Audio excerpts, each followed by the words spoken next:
Moi, faut que vous sachiez un truc, c'est que j'ai jamais déclaré mes impôts de ma vie. L'argent, il reste à moi, ok? Je l'ai gagné. Personne va le récupérer, ok? C'est pas l'État qui va récupérer mon argent, hein?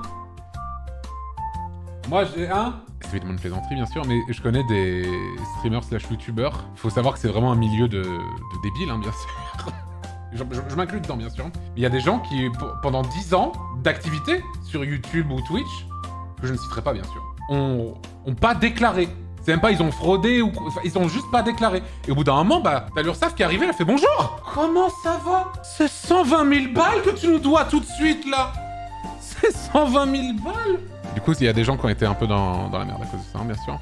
Ça, c'est dit, enfin, moi, j'ai toujours été plutôt dans les clous. Enfin, pourquoi je dis plutôt? J'ai carrément toujours été dans les clous. Mais c'est vrai que quand j'ai fondé ma boîte en 2013, j'étais en mode, je comprends rien. Et en plus, ce qui était horrible, c'était que le premier expert comptable que j'ai eu de ma vie, celui avec lequel j'ai fondé mon entreprise, c'était un alcoolique horrible qui m'appelait à 23h30 parfois pour me dire que j'avais oublié de faire un truc et que j'étais trop dans la merde. Et du coup, je vivais dans un état d'angoisse constant. Et après, j'ai changé de cabinet d'expert comptable et c'était mieux. J'avoue que c'était mieux. Mais lui, c'était dur, hein. Franchement, pour commencer, alors que t'as jamais fait ça de ta vie, c'était...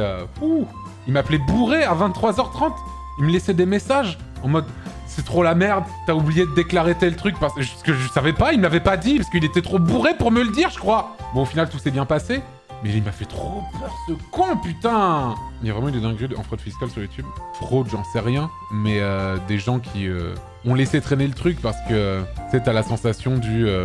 Ah merde, maintenant je suis sûr que c'est trop tard, j'ose pas demander et tout. Et du coup, ça s'accumule, et les dettes s'accumulent, et c'est une catastrophe. Et là, je suis en train d'angoisser quelques-uns dans le chat, là, je le sais. Rien qu'en parlant comme ça, je le sais.